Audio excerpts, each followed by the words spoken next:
catching back up, I started to do the outside, and I've been told on a lot of my builds a way to make them look just a little bit better is to add some gradients around foundations and other landscaping aspects. So I thought I would start with that. I had some weird glitches with my game and my stream, but I thought I would add some more realistic effects places and then start to get working on the details of the home.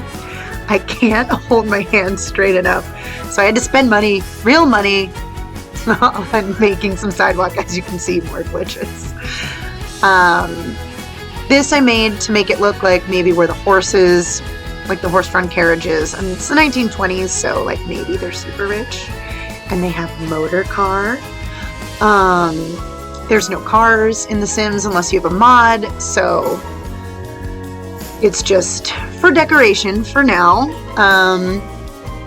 But it's going to lead back to a carriage house, which would be, you know, where the carriage would park, and where the servants would enter in the back.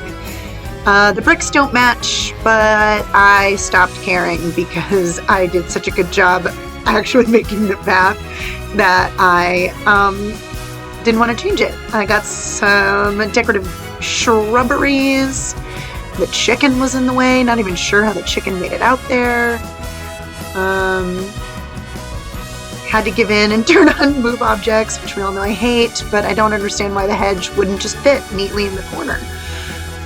See those beautiful columns? They are going to go away by accident later. We'll see if I ever remember to put them back in. The outside took me way longer than I thought it was going to take, but I did have fun adding details for once. I don't usually add things like that, just because it's for game. I usually just do gameplay, but everyone who told me to add those little tiny details was right. Those little tiny details make it look more real, and I love it.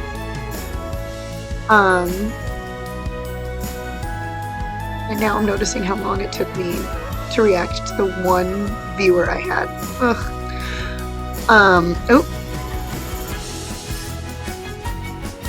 I was using my Well That's Fantastic mug, and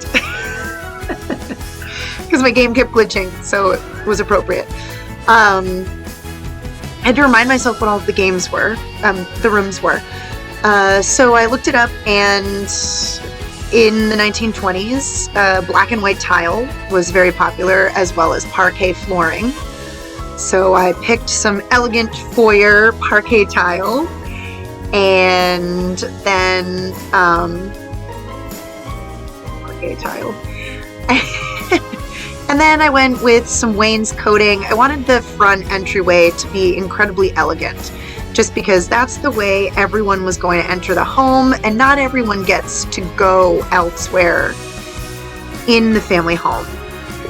Guests would be in the living room or the dining room, mostly. So only that area really needed to be super fancy and welcoming.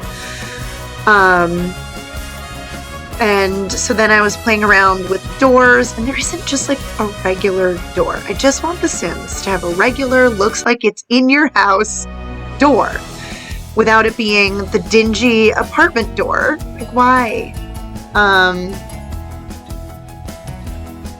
Discovered some really cool things about stairs, and when you have extra tall walls, you can put doors under the stairs. You can hang chandeliers over the stairs.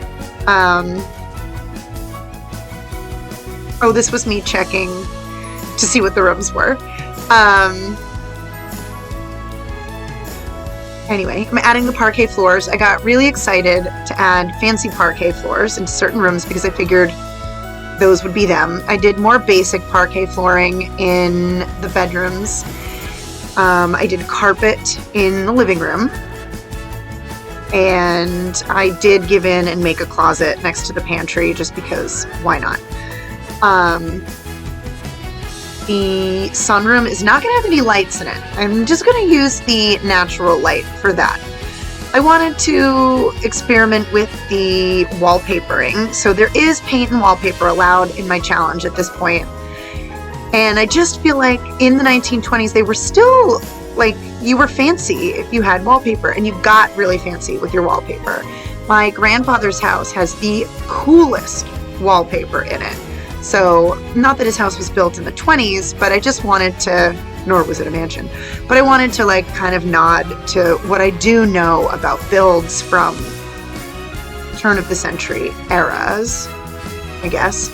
So I did some fancy wallpaper in the rooms that guests would be going to and in the downstairs, and then the bathrooms and the closets and things like that. And the kitchen will just be painted. A nice big sunny door to the solarium. Tried to figure out where the fireplaces would be. The plans to the house don't show a fireplace, so I don't know what the chimneys were for. I discovered that the stairs were in the wrong spot. They must help you enter the dining room, the death of the columns.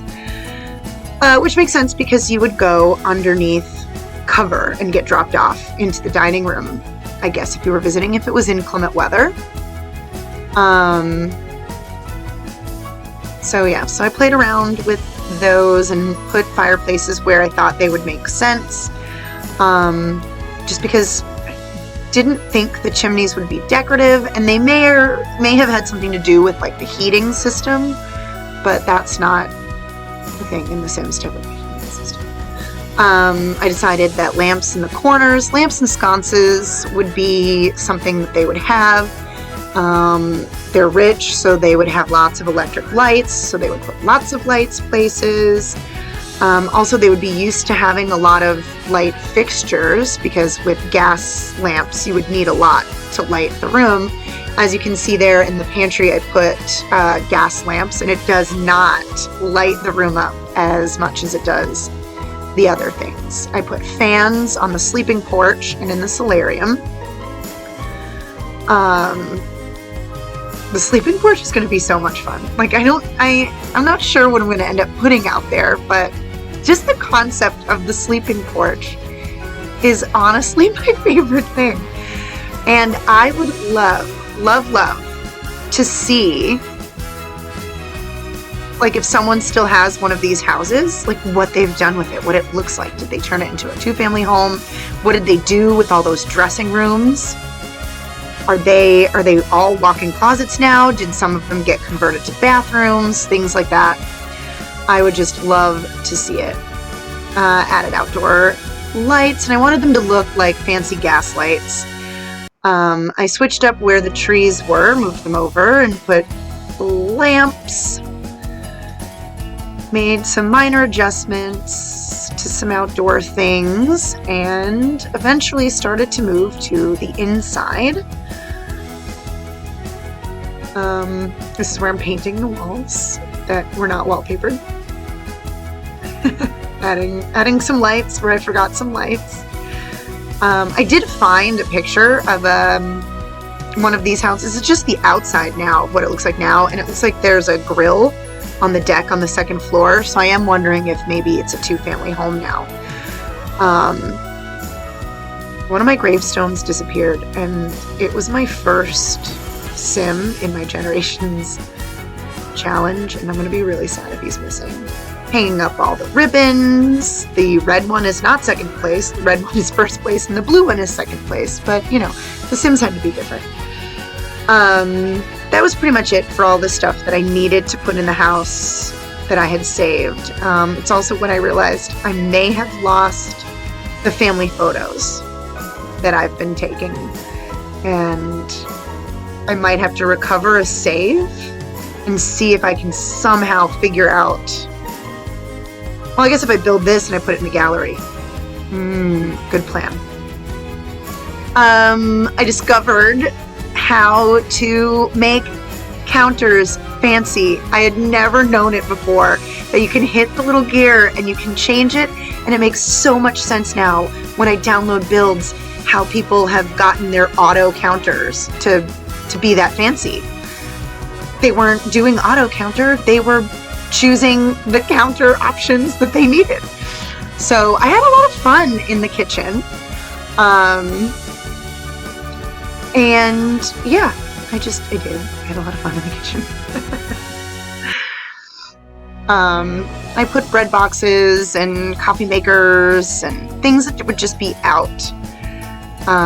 That's me trying to get tea next to the tea brewer, and I spent a lot of time trying to find the coffee mugs, which allowed me to find some other cool things. Fireplace tools, things like that. I put a coat and shoe bench into the closet because, I mean, that's obviously the coat closet if it's right there on the main entry hall. Found the mugs. Sometimes move objects frustrates me because of how well it lets me move objects. But then other times it's a blessing. Decided to make an island. Got really excited about my fancy new ways to do counters, and then discovered that I was still doing it wrong. But I didn't put any stools there because I don't want them to eat in the kitchen. I want them to have to traverse into the dining room. This is the pantry, which I'm assuming in the 1920s would have just been for like your servants, I guess. I'm assuming that this house was for like really rich people who had a cook and maids and not just regular humans. I mean, but it only cost $5,000, and that translates to like $70,000 now. So really anybody could have lived here, I suppose. I turned to move objects off just because I need to know if those chairs actually will function there. Sometimes move objects just needs to be off. You need to know if something is going to actually function for you. Then I played around with some decorations. That's the hutch that I was trying to find, and I couldn't find it. It's not in the dining room, it's in the kitchen. So, objects, and I kind of stopped after the dining room. I had been doing this for an hour. Apparently it took a lot out of me. Thank you for watching, and I'll see you for part 3. I will finish it next time, I promise.